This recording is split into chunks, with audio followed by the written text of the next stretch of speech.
कुछ क्वेश्चंस थे तुम्हारे, उस क्वेश्चन में से सबसे पहला क्वेश्चन ये था कि N2 + 3H2 2NH3 plus heat exothermic में यही होता है, हीट रिलीज होती है। ये दे रखा है रिएक्शन, बोला which change increase NH3 yield.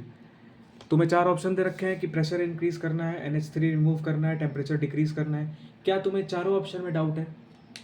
अगर चारों ऑप्शन में डाउट है तो गलत बात है, पर अगर एक दो में डाउट है तो मैं सारे एक्सप्लेन कर रहा हूँ, छोड़ो गलत और सही बात। देखो, ली चैटेलियर प्रिंसिपल ये कहता है कि अगर रिएक्शन इक्विलिब्रियम में है और आप उसे चेंज कर रहे हो, कुछ कंसंट्रेशन डाल के, कुछ प्रेशर बढ़ा के, कुछ टेम्परेचर बढ़ा के, कुछ वॉल्यूम बढ़ा के या घटा के, कुछ भी, तो रिएक्शन अपने आप को ऐसे करता है कि जो आपने किया जिससे प्रेशर बढ़ गया, तो वो रिएक्शन अपने आप को ऐसे करता है कि प्रेशर कम हो जाए। कुछ आपने ऐसे किया जिससे कंसंट्रेशन बढ़ गया, तो रिएक्शन ऐसा करता है कि वो कंसंट्रेशन कम हो जाए। ली चैटेलियर यही करता है। तो मान के चलो आपने N2 की कंसंट्रेशन बढ़ा दी, एंड रिएक्शन इक्विलिब्रियम में था, आपने N2 की कंसंट्रेशन बढ़ा दी, तो रिएक्शन क्या करेगा? कुछ ऐसा करेगा जिससे N2 की कंसंट्रेशन घटे। N2 की कंसंट्रेशन घटेगी कब? जब रिएक्शन आगे जाएगी फॉरवर्ड, जिससे NH3 बनेगा, N2 कम होगा। यही होता है ली चैटेलियर प्रिंसिपल। तो पहला ऑप्शन है प्रेशर इंक्रीज। देखो, मैंने तुम्हें एक चीज़ बताई थी कि PDF डेल्टा Ng पॉजिटिव, ये याद रखो। अगर डेल्टा Ng पॉजिटिव है तो प्रेशर को डिक्रीज करने से रिएक्शन फॉरवर्ड होगा। ये चीज़ मैं तुम्हें दूसरी या तीसरी बार बता रहा हूँ, इसलिए इस पर फिर से अच्छे से बताऊंगा। इस तरह के क्वेश्चन आने के चांसेस कम है, लेकिन आ सकते हैं, और तुमने पूछा है तो ऑब्वियसली बताना जरूरी है।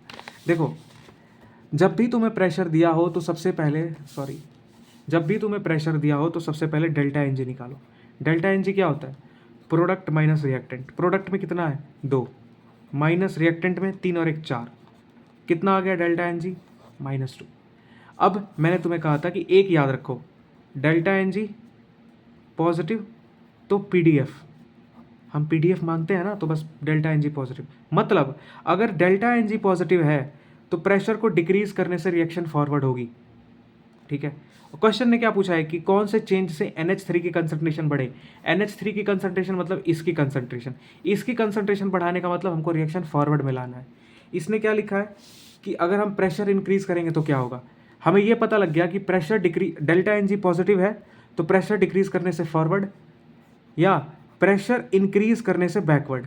अगर डेल्टा Ng पॉजिटिव है तो तुमने एक को याद रखा है पॉजिटिव वाले को, तो नेगेटिव वाला अपने आप निकल जाएगा। अगर डेल्टा Ng नेगेटिव है तो प्रेशर को डिक्रीज करने से रिएक्शन होगी फॉरवर्ड। ठीक है, प्रेशर डिक्रीज फॉरवर्ड, नहीं, सॉरी, अगर यहाँ पे डेल्टा Ng पॉजिटिव है, प्रेशर को डिक्रीज करने से फॉरवर्ड हो रही है, तो डेल्टा Ng नेगेटिव कर दूं तो प्रेशर को इंक्रीज करने से फॉरवर्ड होगा। समझ में आई बात? और प्रेशर को डिक्रीज करने से बैकवर्ड। एक को याद रखो, सब एक्सप्लेन हो जाएगा। देखो 3 मिनट हुए हैं, कोई ज़्यादा नहीं हुए, मैं इसको दोबारा एक्सप्लेन कर देता हूँ। देखो, अगर कहीं भी प्रेशर की बात आए तो एक चीज़ याद रखो, ये भूल जाओ, बस ये इतना याद रखना, डेल्टा Ng -2 है कि PDF डेल्टा Ng पॉजिटिव।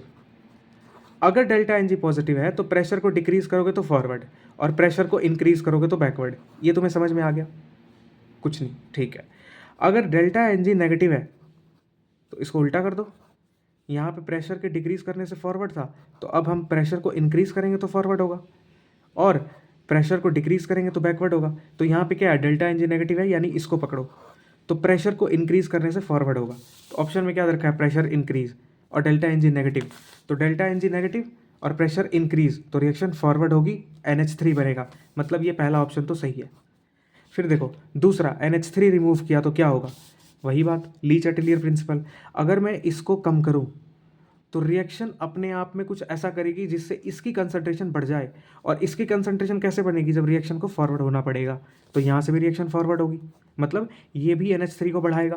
तो दो ऑप्शन सही हो गए, तो ऑल ऑफ द अबव होगा ही होगा। लेकिन टेम्परेचर की ही बात करते हैं। देखो इसने क्या लिखा है, रिएक्शन देने के बाद लिखा था एक्सोथर्मिक, मतलब कि हीट रिलीज हो रही है। तो अगर तुम टेम्परेचर को घटाओगे, टेम्परेचर घटाना ही था ना क्वेश्चन में, एक बार देख लेता हूँ मैं, टेम्परेचर घटाना था, हाँ टेम्परेचर को घटाना है। तो रिएक्शन देखो, नॉर्मली ये काम चल रहा है, अब तुमने क्या किया कि टेम्परेचर को घटाने लग गए, यानी इक्विलिब्रियम डिस्टर्ब होगी। तुमने एक भी फैक्टर को ज़्यादा कम किया तो इक्विलिब्रियम डिस्टर्ब होगी। इक्विलिब्रियम क्या करेगा, कुछ ऐसा करेगा जिससे टेम्परेचर बढ़े। तो टेम्परेचर बढ़ किधर रहा है, आगे की तरफ हीट रिलीज हो रही है। तो तुमने टेम्परेचर को घटाया यानी कम हीट रिलीज हो रही है। तो रिएक्शन कुछ ऐसा करेगी जिससे ज़्यादा हीट रिलीज हो, तो उसको फॉरवर्ड जाना पड़ेगा। मतलब इससे भी NH3 बनेगा, इससे भी NH3 बनेगा, इससे भी NH3 बनेगा, तीनों से। तो इस तरीके से देखना। लेकिन अगर यहाँ पे इसने लिख रखा ना एक्सो की तरह एंडो लिखा होता, इसका मतलब कि जैसे वो हीट यहाँ पे रिलीज हो रही थी तो वहाँ हीट एब्जॉर्ब होगी। तो एब्जॉर्ब होगी तो तुम टेम्परेचर कम कर रहे हो, मतलब और ज़्यादा एब्जॉर्ब हो रही है, तो तुम्हें रिलीज़ करनी है, तो रिएक्शन को बैकवर्ड करना पड़ता। अगर ये बात नहीं समझ में आया, इतना समझ में आया तो ठीक। 5 मिनट की वीडियो है, दोबारा भी देख लो, नहीं आया तो कमेंट कर देना, मैं उस पॉइंट को दोबारा एक्सप्लेन कर दूँगा।